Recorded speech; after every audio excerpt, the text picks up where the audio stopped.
Kami dari kelompok 1 pada video kali ini akan membahas tentang portofolio saham pilihan kami.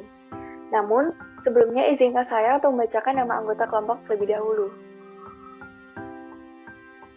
Dengan nomor absen 1, EGD Resaka Putra dengan NIM belakang 003, dengan absen 2, Ibu Sri Ngurah Bagus Bayu Palguna Mulyarta dengan NIM belakang 120, yang ketiga, NIM Putu Nanda Pramustinata Putri dengan NIM belakang 131, dan yang keempat, Maria Regina Buchilda Bunga Verena dengan NIM belakang 134.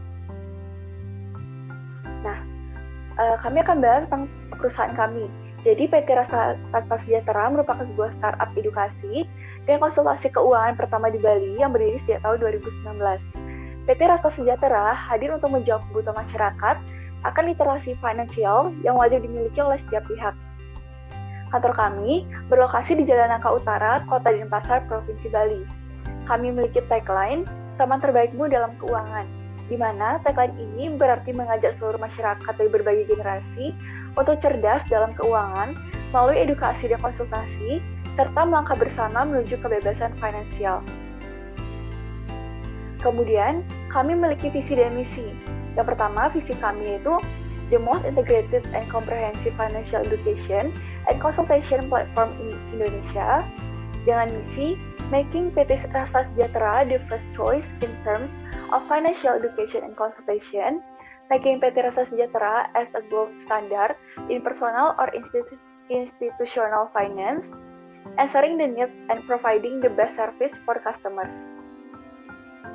Nah, karakteristik investor yang ingin dananya kami kelola sebagai manajer investasi, yakni seorang pria parubaya berusia 27 tahunan mendatangi kami untuk mendiskusikan mengenai preferensi saham yang sebaiknya dipilih sesuai dengan profil risiko klien. Klien ini bernama Tuan Arka. Diketahui Tuan Arka baru saja mendapat bagian warisan dari keluarganya sebesar 20 juta. Tuan Arka di sini berkeinginan menginvestasikan dananya pada pasar modal atau saham. Oleh karenanya, Tuan Arka mendatangi kami sebagai salah satu manajer investasi. Setelah berdiskusi cukup panjang, kami mengetahui beberapa hal tentang Tuan Arka ini. Yang pertama, klien kami merupakan pekerja kantoran dengan usia 27 tahun. Yang kedua, belum menikah dan tidak banyak memiliki tanggungan. Yang ketiga, klien kami memiliki sifat konservatif dalam pemilihan saham, sehingga klien kami menginginkan saham yang memiliki risiko rendah dengan expected return yang diharapkan tidak terlalu tinggi. Yang keempat, namun dalam hal ini klien kami ingin membagi dana investasinya untuk dibelikan dua macam saham, yaitu saham yang memiliki risiko agak tinggi, tetapi returnnya juga mengikuti, dan saham berikutnya adalah saham yang memiliki risiko rendah dengan harapan return yang tidak terlalu tinggi. Dan yang kelima, klien kami tertarik pada saham yang bernuansa tentang pertanian dan juga saham yang perusahaannya menyediakan kebutuhan konsumsi sehari-hari. Berdasarkan hal tersebut, kami melakukan analisis lebih lanjut terhadap saham yang mendekati preferensi klien kami. Karena klien kami ingin memiliki dua saham dengan profil risiko yang berbeda, maka rekomendasi pertama kami untuk saham yang berisiko lebih tinggi adalah saham PT Perusahaan Perkebunan London Sumatera Indonesia Tbk dengan kode saham LSIP dari sektor agriculture sesuai dengan ketertarikan klien kami. Untuk saham kedua, kami merekomendasikan saham PT Indofood CBP Sukses Makmur Tbk atau ICBP dengan risiko saham tidak terlalu tinggi dan returnnya juga mengikuti. ICBP ini termasuk saham yang terdaftar dalam LQ45 yang memiliki pergerakan harga yang bertahap tetapi relatif stabil. Berdasarkan dari korelasi saham dari sektor agriculture dan consumer goods memiliki korelasi yang kecil menunjukkan bahwa semakin kecil korelasi saham tersebut, maka semakin kecil juga risiko mengalami kerugian, di mana terdapat pepatah, jangan menaruh semua telur dalam satu keranjang yang sama, karena kalau keranjang jatuh, semua telur akan pecah. Ini hal tentang bagaimana manajemen risiko. Jika suatu instrumen investasi jatuh nilainya, diharapkan instrumen investasi yang lain tidak ikut jatuh. Di mana pada layar kami sajikan tabel korelasi sektor saham. Sebagai manajer investasi, kami akan membantu Tuan Arka untuk mempertimbangkan keputusan pembelian sahamnya dengan beberapa metode yang akan kami sajikan. Nah, berikutnya akan lanjutkan oleh rekan saya. Terima kasih. Baik, di sini saya akan menjelaskan tentang analisa perusahaan PT Perkebunan London Sumatera Indonesia Tbk atau dengan kode saham LSIP. Jadi adapun ringkasan summary atau executive summary dari rekomendasi saham kami ini, jadi kami memberikan rekomendasi buy atau membeli terhadap saham PT Perusahaan Perkebunan London Sumatera Indonesia Tbk atau LSIP. Jadi rekomendasi kami ini berdasarkan beberapa hal sebagai pendorong. Disclaimer terlebih dahulu bahwa faktor pendorong ini kami lakukan secara makro terlebih dahulu. Jadi yang pertama ada performa manager. Jadi LSIP ini berhasil membuktikan kinerjanya sebagai salah satu perusahaan yang masih memiliki status sebagai emiten perkebunan terbaik dan memiliki laporan keuangan tersehat dibandingkan emiten kebun lain yang dibuktikan dengan laporan keuangan yang belum terbebani utang yang sangat banyak. Jadi selain itu, pada kuartal ketiga tahun 2019, LSIP ini mencatatkan kenaikan pendapatan sebesar 990,4 miliar dan perusahaan dapat merubah rugi bersih sebesar 28,15 miliar menjadi laba bersih sebesar 42,5 miliar pada periode yang sama. Jadi untuk faktor yang kedua ada tingkat pertumbuhan laba bersih meningkat. Jadi pada akhir tahun 2020, LSIP ini mencatatkan laba bersih sebesar 501 miliar rupiah. Pada kuartal keempat tahun 2020 merupakan penjualan tertinggi dengan capaian hampir 100% dibandingkan dengan kuartal keempat tahun 2019 yang tercatat sebesar 253,9 miliar.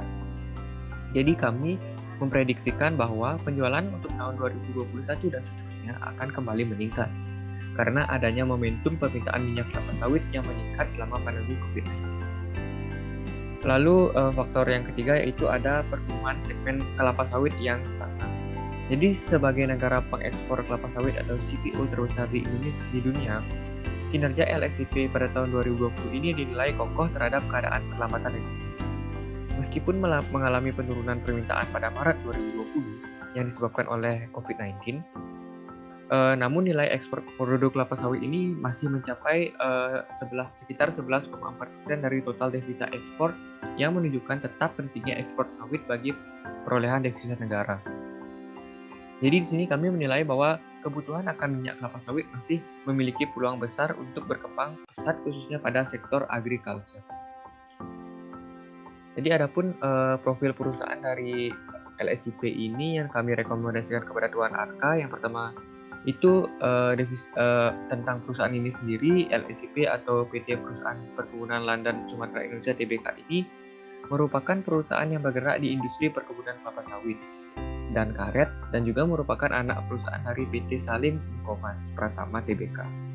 Jadi perusahaan yang lebih dikenal dengan Lansem ini mulai beroperasi secara komersial pada tahun 1963 dan tercatat di Bursa Efek Indonesia sejak tahun 1996. Mayoritas pemegang saham LSIP ini adalah PT Salim Infomas Pratama Tbk dengan komposisi 59,51% dan masyarakat memiliki porsi sekitar 40,38% dari total jumlah saham LSIP.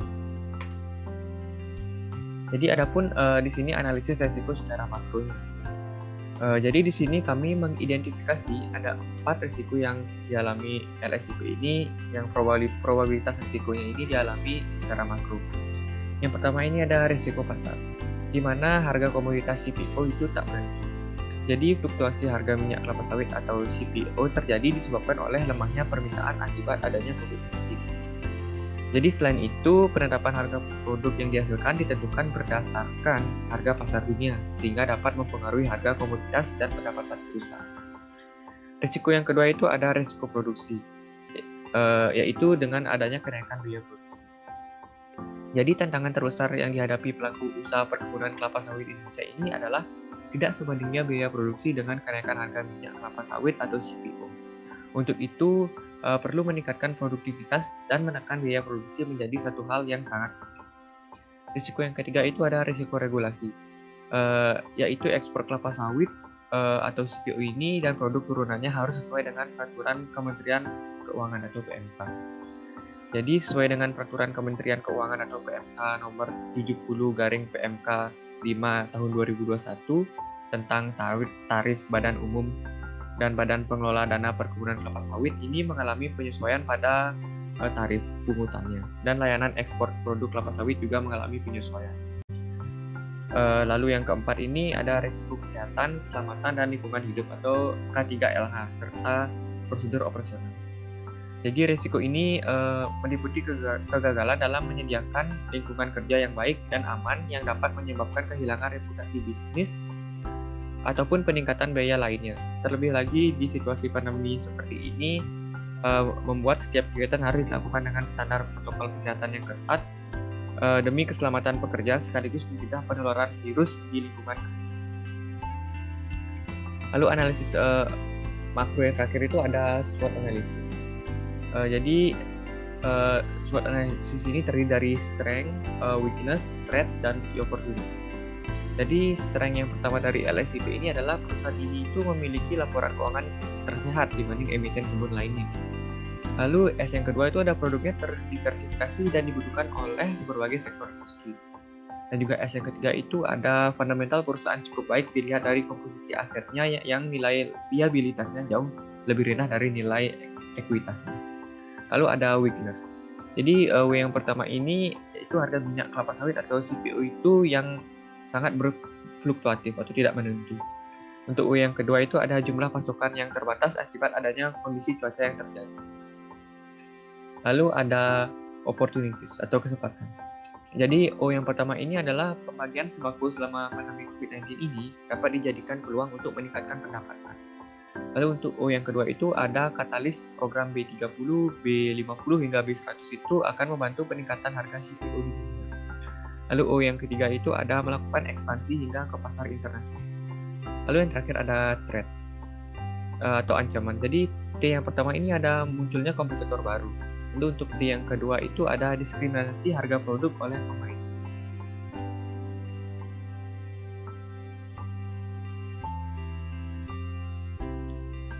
Baik, untuk selanjutnya di sini saya akan menjelaskan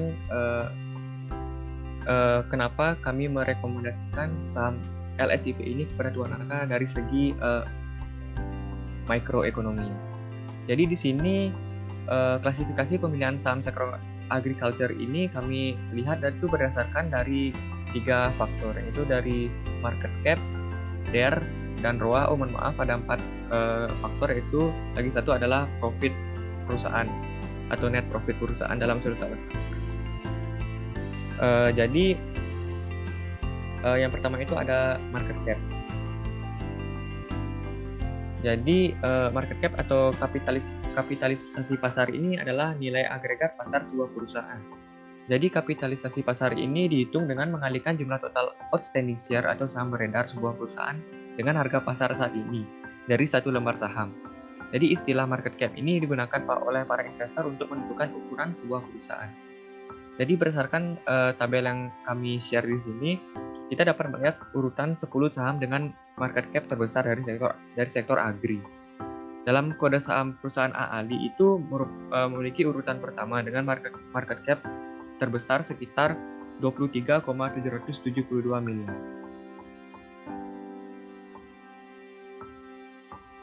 Jadi untuk yang kedua itu kami memiliki rasio dari debt to equity ratio atau DER. Jadi debt to equity ratio atau DER ini adalah risiko keuangan yang membandingkan jumlah hutang dengan ekuitas. Jadi ekuitas dan jumlah hutang yang digunakan untuk operasional perusahaan harus berada dalam jumlah yang proporsional. Jadi berdasarkan klasifikasi yang telah kami lakukan, didapatkan 10 urutan perusahaan khususnya dari sektor agri dengan debt to equity ratio terendah hingga terkecil, yaitu sebagai berikut yang telah kami share. Jadi berdasarkan tabel di atas atau tabel yang telah kami share ini, DER terkecil atau terendah yaitu sekitar 18,54%, yaitu dengan kode saham LSIP. Lalu untuk faktor yang ketiga itu ada return on asset atau ROA. Jadi ROA atau return on asset ini adalah salah satu jenis rasio profitabilitas yang mampu menilai kemampuan perusahaan dalam memperoleh laba dari aktivitas yang digunakan. Jadi ROA ini akan menilai kemampuan perusahaan berdasarkan penghasilan keuntungan masa lampau agar bisa dimanfaatkan pada masa atau periode selanjutnya. Berdasarkan klasifikasi yang telah kami lakukan, diperoleh 10 saham di dalam sektor agri dengan return on asset atau ROA tertinggi sebagai berikut. Jadi jika dilihat dari urutan tabel yang telah kami share, Perusahaan dengan kode saham LSIP ini merupakan perusahaan dengan ROA tertinggi, yaitu sekitar 8,64%. Yang dimana berarti perusahaan tersebut memiliki kemampuan yang bagus dalam mengelola asetnya untuk menghasilkan laba. Terlebih lagi di kala masa pandemi yang kita ketahui ini, semua sektor dalam perekonomian terkena dampaknya karena lesunya perekonomian suatu negara. Lalu faktor yang terakhir itu adalah dari profit margin perusahaan 1 tahun terakhir. Jadi pada masa-masa pandemi seperti ini, kemampuan perusahaan menghasilkan laba merupakan salah satu faktor yang harus diperhatikan. Karena dengan lemahnya perekonomian, jika perusahaan tersebut menghasilkan laba yang cukup konsisten, maka faktor ini bisa dijadikan sebuah keunggulan. Jadi berikut merupakan urutan perusahaan dari sektor agri yang berdasarkan tingginya laba perusahaan. Jadi berdasarkan tabel yang kalah kami share, perusahaan dengan kode saham AALI merupakan perusahaan dengan urutan laba terbesar, yaitu sekitar 649,34 miliar. Jadi berdasarkan data-data yang telah kami paparkan sebelumnya itu, perusahaan yang kami rekomendasikan dari sektor agri terhadap Tuan Arka untuk diinvestasikan adalah perusahaan PT Perkebunan London Sumatera Utara Tbk atau dengan kode saham LSIP. Adapun faktor-faktor ringkas atau faktor-faktor kunci yang menjadi acuan kami, yaitu yang pertama itu adalah perusahaan LSIP ini merupakan perusahaan yang masuk sebagai 10 saham dengan market cap terbesar dari sektor agri. Jadi dengan market cap ini mencerminkan bahwa suatu saham tersebut memiliki nilai likuiditas yang tinggi. Lalu yang kedua ini, perusahaan LSIP ini merupakan perusahaan dengan debt to equity ratio atau DER yang paling rendah dari 10 rekomendasi saham lainnya, yaitu sekitar 18,54%. Dan ini mengartikan bahwa perbandingan utang dengan ekuitas perusahaan relatif kecil. Lalu yang ketiga, perusahaan LSIP ini memiliki return on asset atau ROA tertinggi dari perusahaan sektor agri lainnya, yang berarti LSIP ini memiliki kemampuan yang bagus dalam mengelola asetnya untuk menghasilkan laba. Lalu yang terakhir itu, LSIP ini mampu menghasilkan laba atau profit kedua tertinggi setelah AALI. Alasan kami lebih memilih perusahaan LSIP untuk direkomendasikan adalah karena dengan market cap yang tidak tertinggi atau tidak di urutan pertama, yang tentunya pengelolaan asetnya lebih kecil dari 3 perusahaan di atasnya, tetapi perusahaan ini mampu menghasilkan laba perusahaan tertinggi kedua, bahkan hampir menyamai laba perusahaan dari AALI di urutan tertinggi dengan market cap dan pengelolaan aset yang lebih besar. Baik, selanjutnya di sini akan kami paparkan tentang data dari saham LSIP. Jadi di sini kami mengambil data dari tahun 2016 hingga tahun 2020. Ini bisa dilihat ada hari, open harga dari saham itu, ada high, low, close, dan adjust to close dari harga saham tersebut secara monthly atau bulanan kami ambil. Jadi di sini ada dari bulan Januari 2016 hingga bulan Desember tahun 2020. Selanjutnya di sini kami akan memaparkan data tentang return saham LSIP. Jadi perhitungan expected return tahunan sebuah saham itu dapat dilakukan dengan 2 metode, yaitu perhitungan rata-rata aritmatika dan perhitungan rata-rata geometrika. Jadi di sini untuk perhitungan rata-rata aritmatika ini kami harus memerlukan data jumlah return dan jumlah data dari perusahaan itu sendiri secara keseluruhan. Jadi di sini kami mendapatkan jumlah return dari perusahaan LSIP secara keseluruhan dari tahun 2016 hingga tahun 2020 ini adalah sekitar 48,81%. Atau kalau di Excel itu sendiri bisa dilakukan dengan rumus sum dalam kurung E banding E. Lalu jumlah data yang kami paparkan itu adalah sekitar 59 data. Jadi rata-rata aritmatikanya dapat dicari dengan membagi jumlah data dengan jumlah return. Maka didapat rata-rata aritmatika yaitu sekitar 0,827%. Lalu untuk mencari rata-rata geometrika, kami sebelumnya memerlukan data return saham plus 1 terlebih dahulu. Jadi untuk rata-rata geometrika ini pada Excel itu sendiri didapat dengan rumus geomin dalam kurung F banding F, di mana F banding F ini adalah jumlah data keseluruhan dari return plus 1 dikurangi 1. Jadi didapat rata-rata geometrika itu adalah sekitar 0,143%. Lalu di sini ada data dari annualized return, di mana ini merupakan return saham sesungguhnya dari saham LSIP ini dalam 1 tahun atau rata-ratanya dalam 1 tahun. Jadi rumus untuk mencari annualized return ini adalah dalam kurung 1 plus rata-rata geometrika akar 12 min 1. Jadi kenapa digunakan rata-rata geometrika? Karena dikatakan rata-rata geometrika ini lebih mencerminkan return saham yang sesungguhnya daripada rata-rata aritmatika. Lalu di sini kami akan menampilkan tentang risiko dari perusahaan LSIP itu sendiri. Jadi sebelumnya telah diketahui expected return aritmatika dan expected return geometrika dari perusahaan LSIP. Jadi untuk mencari risikonya di sini kami harus mencari standar deviasi dari saham itu sendiri, baik secara bulanan maupun secara tahunan.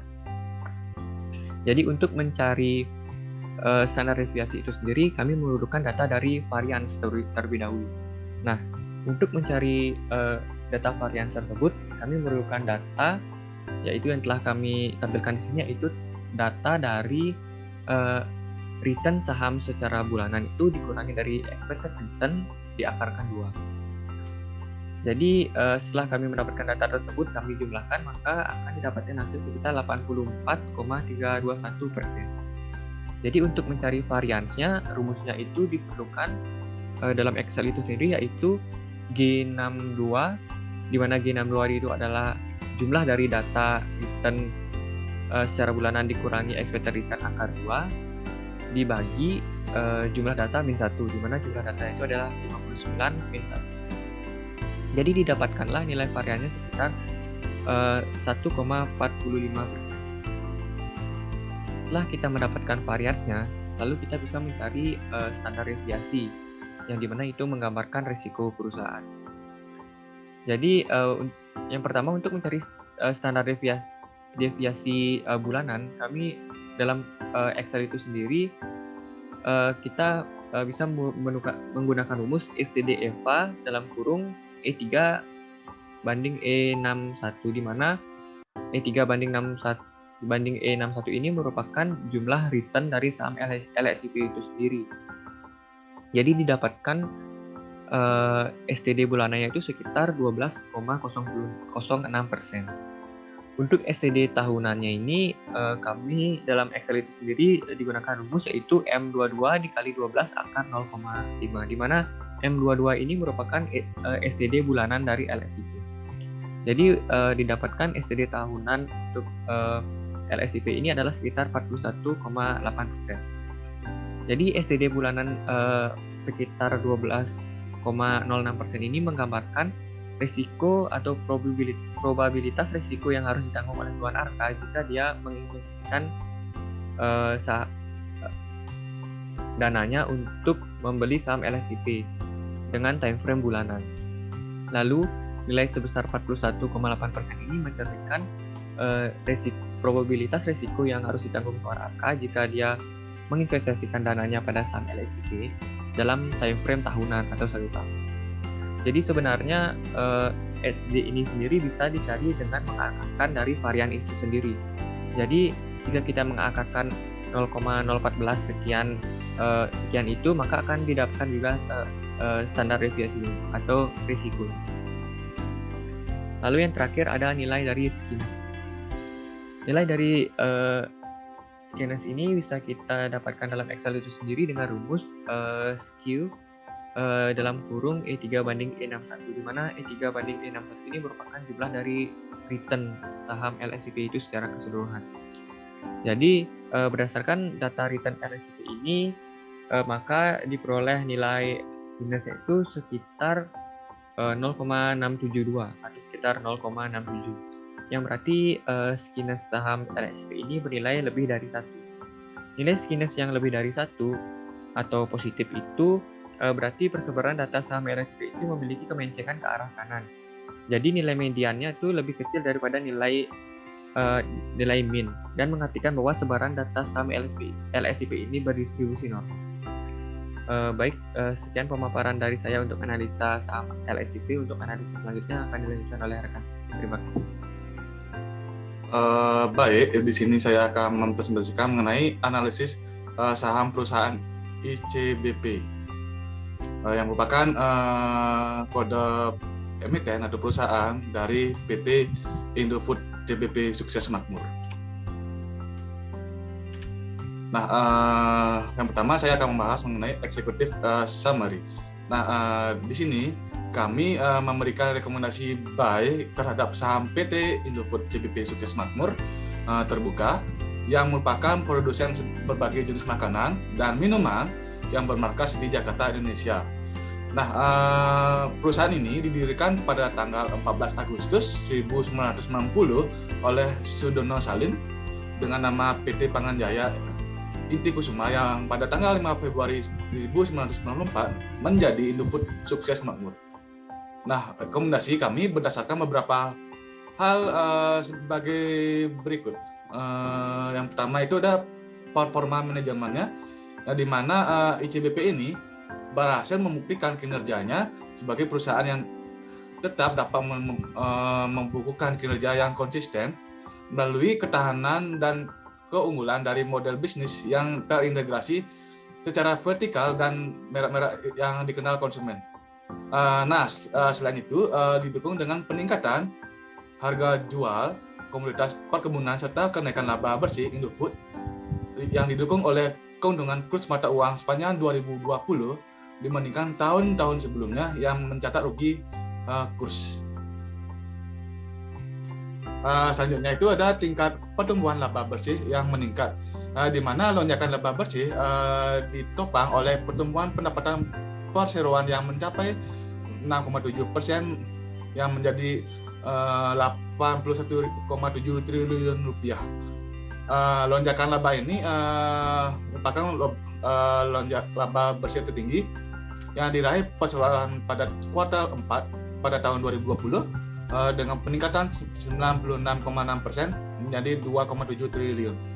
Nah, hal ini menjadikan total laba bersih perseroan sepanjang tahun lalu meningkat sebesar 31,5% menjadi 6,46 triliun rupiah. Nah, selanjutnya itu adalah adanya konsolidasi pensil company dengan Indofood GBP yang berdampak pada perluasan pangsa pasar penjualan global. Nah, peningkatan rata harga jual minyak sawit juga akan berdampak positif terhadap kinerja keuangan perseroan sepanjang tahun ini. Nah, untuk itu beberapa sekuritas mempertahankan rekomendasi beli saham INDF dengan target harga sebesar 8.700 dengan mempertimbangkan optimisme perbaikan ekonomi Indonesia yang bisa menopang pertumbuhan penjualan. Nah, yang keempat itu ada kapitalisasi pasar terbesar dari sektor consumer goods, di mana karakteristik perusahaan dalam melakukan kegiatan produksi yang dimiliki oleh PT Indofood CBP Sukses Makmur terbuka ini, yakni bersifat mass production, yang di mana jenis barang yang diproduksi relatif sedikit, akan tetapi dengan volume produksi yang besar, penggunaan produk tetap atau stabil, yang demikian juga desain produk jarang sekali berubah bentuk dalam jangka waktu pendek atau menengah. Selanjutnya itu ada analisis risiko, yang dimana yang pertama itu ada risiko pasar, itu mata uang asing, di mana pada tabel berada di risiko warna merah atau high risk, di mana mata uang pelaporan adalah rupiah dan ICBP menghadapi risiko nilai tukar mata uang asing karena pinjaman, penjualan ekspor dan beberapa pembelian utamanya dilakukan dalam mata uang dolar Amerika Serikat atau harganya signifikan yang dipengaruhi oleh pergerakan harga acuan dalam mata uang asing yang terutamanya dolar Amerika Serikat yang dikutip dari pasar internasional. Nah, apabila pendapatan dan pembelian ICBP ini dilakukan di dalam mata uang selain rupiah dan tidak berimbang dalam jumlah dan atau waktu, ICBP ini dihadapkan pada risiko mata uang asing. Nah, seperti yang kita ketahui, ICBP ini tidak mempunyai kebijakan lindung nilai yang formal atas eksposur nilai tukar mata uang asing. Nah, yang kedua ini ada risiko produksi, ya di mana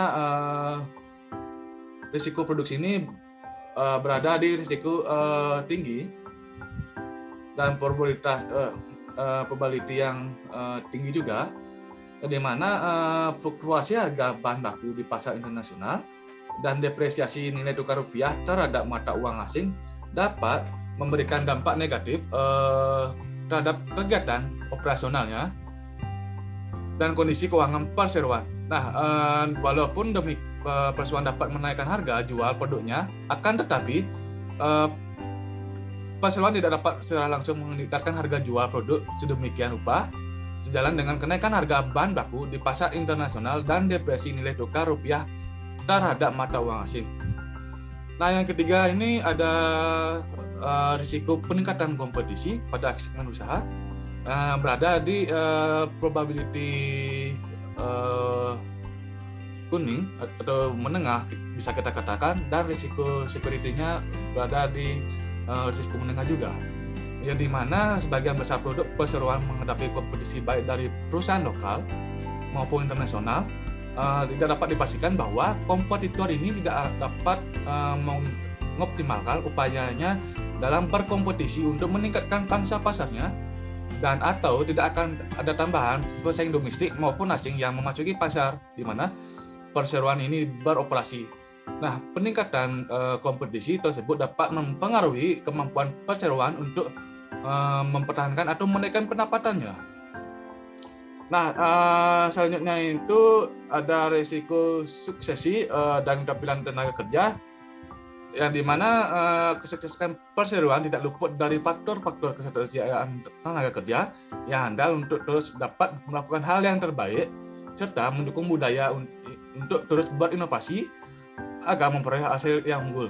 Nah, oleh karena itu perseroan ini menyadari risiko kegagalan pengembangan karyawan atau mempertahankan tenaga kerjanya bertalenta dapat mempengaruhi kegiatan bisnis, daya saing, dan pertumbuhan perseroan secara nyata.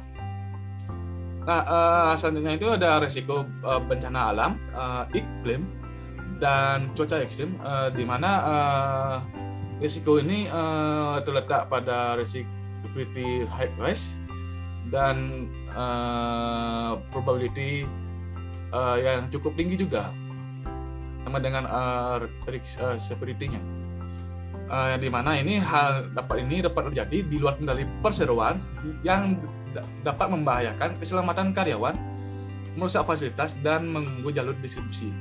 Nah, risiko yang berhubungan dengan hal tersebut akhir-akhir ini meningkat dengan adanya efek rumah kaca di atmosfer yang berdampak buruk terhadap suhu global dan perubahan suhu secara ekstrim. Nah, kondisi tersebut dapat berdampak negatif terhadap produktivitas, kinerja, dan prospek usaha perseroan. Nah, selanjutnya ini ada mengenai proses, di mana yang pertama itu ada SWOT analisis, yang dimana untuk strength-nya kita ketahui memiliki ada 4 poin. Yang pertama itu ada keahlian dalam cita rasa Indonesia, yang kedua produksi rendah biaya dan jangkauan distribusi yang luas, yang ketiga itu ada kecepatan dalam menjangkau konsumen. Selanjutnya itu perusahaan ini melakukan inovasi untuk menghasilkan produk yang sesuai dengan keinginan konsumen. Yang kedua itu ada weakness-nya itu atau kelemahannya, yang dimana perusahaan ini terlalu banyak memiliki brand yang dikeluarkan. Selanjutnya permintaan pasar yang belum terpenuhi dan besarnya biaya pemasaran yang digunakan. Yang ketiga ini ada ketersediaan bahan baku yang belum mencukupi khususnya produksi di luar negeri. Nah, lanjutnya itu ada opportunities atau peluang, yang gimana perusahaan ini memiliki segmentasi pasar yang tidak terlalu signifikan karena produknya yang dihasilkan dapat terus menyesuaikan untuk dikonsumsi pria atau wanita, baik tua maupun muda. Nah, selanjutnya ini ada memanfaatkan e-business dalam membantu mengembangkan pangsa pasar dan memperkenalkan produknya melalui internet, karena pengguna internet sama dengan pasar konsumen. Dan yang poin ketiga ini ada pasar domestik maupun luar negeri yang masih terbuka lebar bagi perusahaan. Nah, ancamannya atau threat-nya itu adanya ketatnya persaingan yang dilakukan pesaing dalam hal iklan maupun inovasi. Yang kedua itu ada terus menghadapi dengan pesaing-pesaing yang baru dengan jenis produk yang sama. Nah, yang ketiga ini adanya kompetitor jenis yang cukup banyak. Nah, selanjutnya dalam proses ini juga kita bahas mengenai analisis klasifikasi pemilihan saham. Nah, kami melakukan analisis pemilihan saham dengan menggunakan beberapa faktor, yaitu faktor market capital, debt equity ratio atau DER, return on asset atau ROA, return on equity atau ROE, dan profit perusahaan 1 tahun terakhir. Nah, analisis pemilihan saham ini kami lakukan di sini adalah terfokus pada satu sektor, yaitu sektor consumer goods. Nah, yang pertama ini ada faktor dari market cap atau kapitalisasi pasar, yang dimana market cap ini yang kita ketahui adalah nilai agregat pasar sebuah perusahaan. Kapitalisasi pasar ini juga dihitung dengan mengalihkan jumlah total outstanding shares atau saham beredar sebuah perusahaan dengan harga pasar saat ini dari satu lembar saham. Nah, istilah kapitalisasi pasar digunakan oleh para investor untuk menentukan ukuran sebuah perusahaan. Nah, berikut merupakan beberapa saham dengan kapitalisasi pasar terbesar dari sektor consumer goods. Nah, berdasarkan tabel di bawah ini, kita dapat melihat urutan saham dengan kapitalisasi pasar terbesar dari consumer goods dengan kode saham perusahaan atau emiten UNVR sebagai urutan pertama yang memiliki kapitalisasi pasar sebesar 160,1 triliun rupiah, yang disusul dengan perusahaan ICBP yang berada di urutan nomor 2 sebesar 102,04 triliun rupiah. Selanjutnya itu ada faktor dari debt equity ratio atau DER, di mana DER ini merupakan rasio hutang terhadap ekuitas, bisa juga disebut dengan rasio utang modal.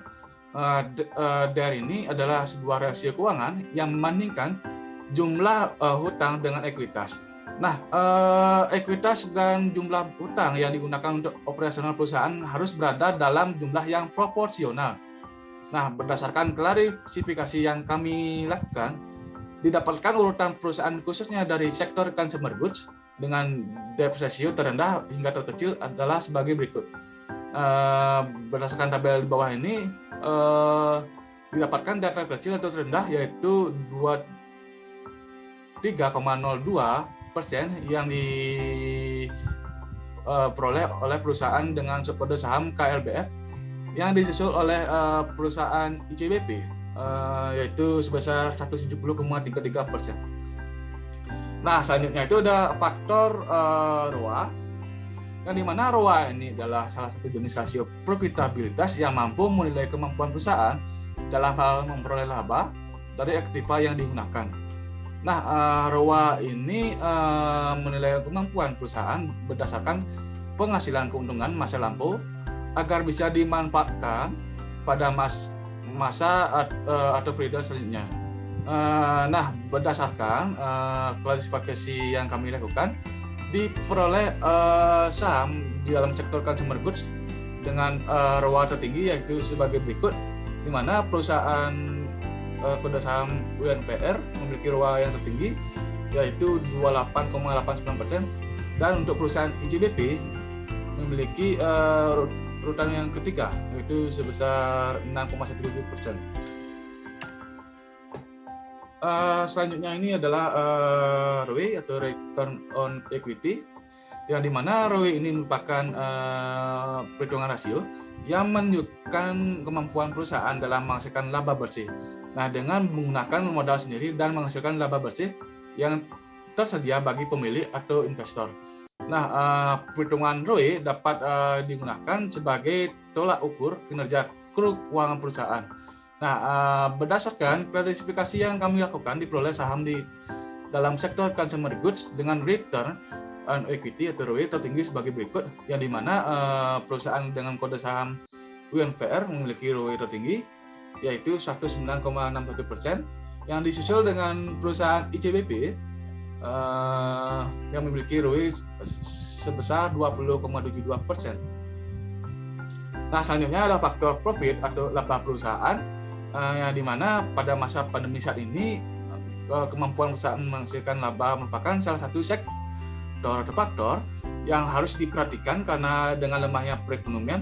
Nah, jika perusahaan tersebut menghasilkan laba yang cukup konsisten, maka faktor ini bisa dijadikan sebagai keunggulan bagi perusahaan.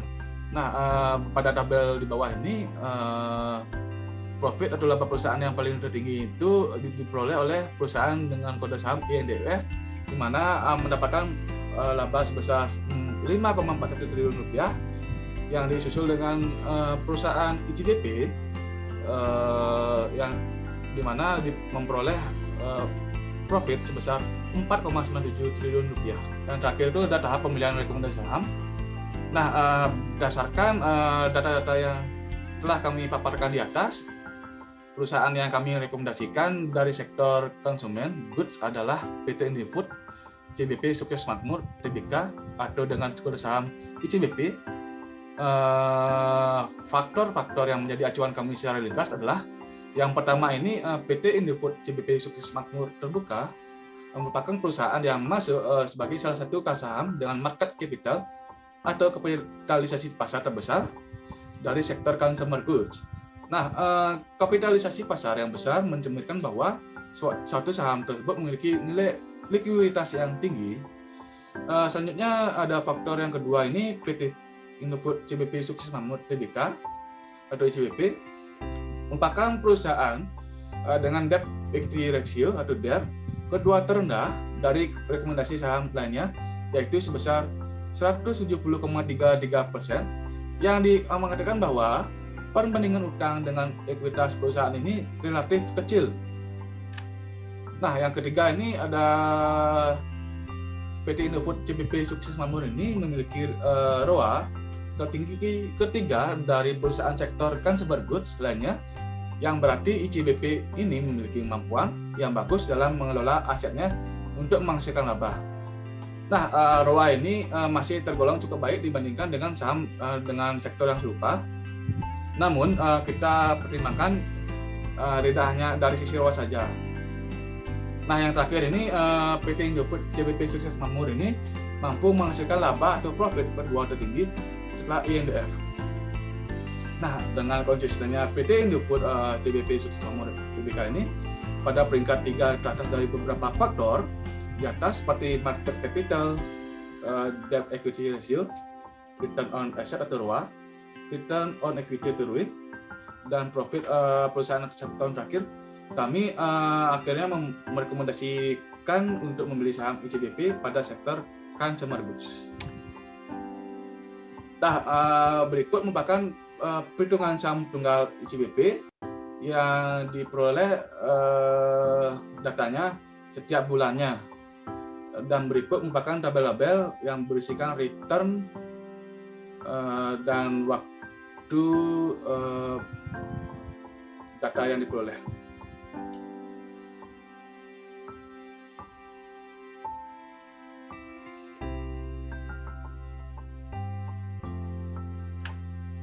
Nah, saya sudah tampilkan datanya barusan. Nah, perhitungan expected return tahunan ini dapat dilakukan dengan dua metode, yaitu dengan perhitungan rata-rata aritmatika dan perhitungan rata-rata geometrika. Nah, berdasarkan perhitungan yang telah kami lakukan, maka diperoleh return dari PT Indofood CBP Sukses Makmur Terbuka sebagai berikut. Yang pertama itu dari rata-rata aritmatikanya.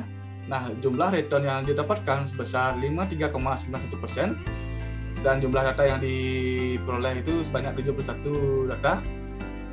Nah, rata-rata ini diperoleh dari jumlah data dibagi jumlah return yang didapatkan. Rata aritmatika itu sebesar 0,759%. Selanjutnya, rata-rata geometrik ini kami peroleh sebesar 0,580 Dan untuk annualized return-nya itu kita peroleh sebesar 7,18%.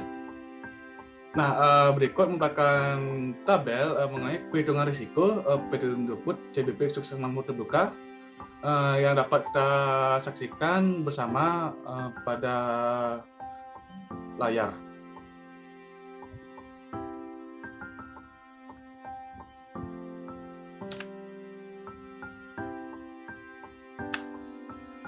Nah, kita ketahui bahwa expected return sebesar 0,759% yang menunjukkan bahwa jika dihitung secara aritmatika, maka ekspektasi return yang diberikan pada saham ICBP adalah sebesar 0,759%. Nah, sedangkan jika kita hitung secara geometrik, maka ekspektasi return yang diberikan pada saham ICBP adalah sebesar 0,580%. Nah, selanjutnya untuk mengenai standar deviasi yang diperoleh untuk saham LSIP adalah sebesar 20,94% dalam 1 tahun. Nah, standar deviasi ini mengatakan bahwa semakin besar standar deviasi dalam suatu saham tersebut, maka semakin tinggi pula risiko dari saham tersebut untuk diinvestasikan. Nah, selanjutnya kita ketahui bahwa diperoleh nilai squeamish sebesar 4,44%. Nah, berdasarkan data return saham ICBP yang telah kami paparkan di atas, maka diperoleh nilai squeamish saham ICBP yaitu sebesar 0,044, yang berarti squeamish saham LSIP bernilai lebih dari 0. Nah, nilai squeamish ini ya lebih dari 0 atau positif berarti memiliki persebaran data saham ICBP yang memiliki kemencengan ke arah kanan. Nah, jadi nilai median lebih kecil daripada nilai min dan mengartikan bahwa sebaran data saham ICBP berdistribusi normal. Baik, selanjutnya adalah bentuk kombinasi portofolio yang kami analisis untuk Tuan Arka. Tuan Arka mempunyai dana yang akan diinvestasikan pada 2 saham, yaitu saham LSIP dan saham ICBP dengan membentuk portofolio sebagai berikut. Pada LSIP memiliki expected return 0,14% dengan peluang 1 hingga peluang 5 yaitu 0%, 25%, 50%, 75%, dan 100%. Sedangkan ICBP memiliki expected return 0,58% dengan peluang 1 hingga 5 yaitu 100%, 75%, 50%, 25%, dan 0%. Dan dihasilkan perhitungan yaitu 5 tersebut yang tertera pada layar. Dan berdasarkan bentuk portofolio di atas, kita akan menggunakan bentuk portofolio nomor 3 dengan return tertinggi yaitu sebesar 3,79%. Dengan saham LSIP sebesar 50% dan saham ICBP sebesar 50%. Kemudian, analisa kami terhadap saham ICBP berdasarkan technical analysis. Berdasarkan segi teknikal, kami membuat sebuah roadmap atau forecasting pergerakan harga saham ICBP dengan periode time frame daily chart sebagai berikut ini.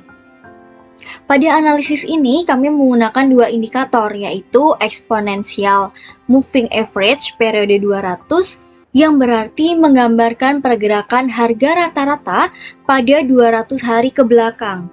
Dan untuk melihat momentum dari harga itu sendiri, kami menggunakan stochastic oscillator periode 533. Roadmap kami menunjukkan terdapat reversal pada harga saham ICBP setelah menyentuh harga pada level 7.900, di mana itu merupakan support yang kuat. Dari segi chart pattern juga dapat dilihat ada penembusan harga pada pattern triangle, juga di area support yang menandakan reversal akan terjadi. Setelah itu, pada kelanjutan harga saham ICBP juga membentuk pattern descending triangle, yang dimana pattern ini membentuk signal untuk penerusan tren bullish.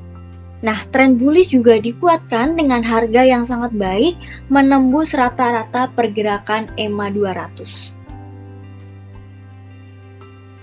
Kemudian, analisa saham LSIP berdasarkan technical analysis, kami menganalisis bahwa sebuah roadmap atau forecasting pergerakan harga saham LSIP dengan periode time frame weekly chart adalah sebagai berikut. Seperti yang ditunjukkan pada gambar, pada analisis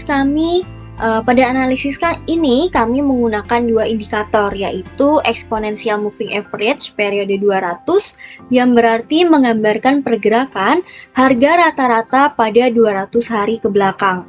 Dan untuk melihat momentum dari harga itu sendiri, kami menggunakan stochastic oscillator periode 533 seperti analisis teknikal pada saham ICBP.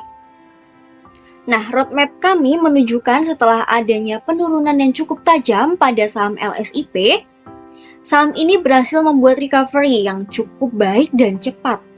Harga perlahan-lahan naik membentuk market struktur bullish yang sangat baik, dan ini menandakan adanya reversal pada saham LSIP. Terlebih, ada harga yang sudah menembus resisten kunci pada harga 1420. Seperti yang ditunjukkan pada gambar layar.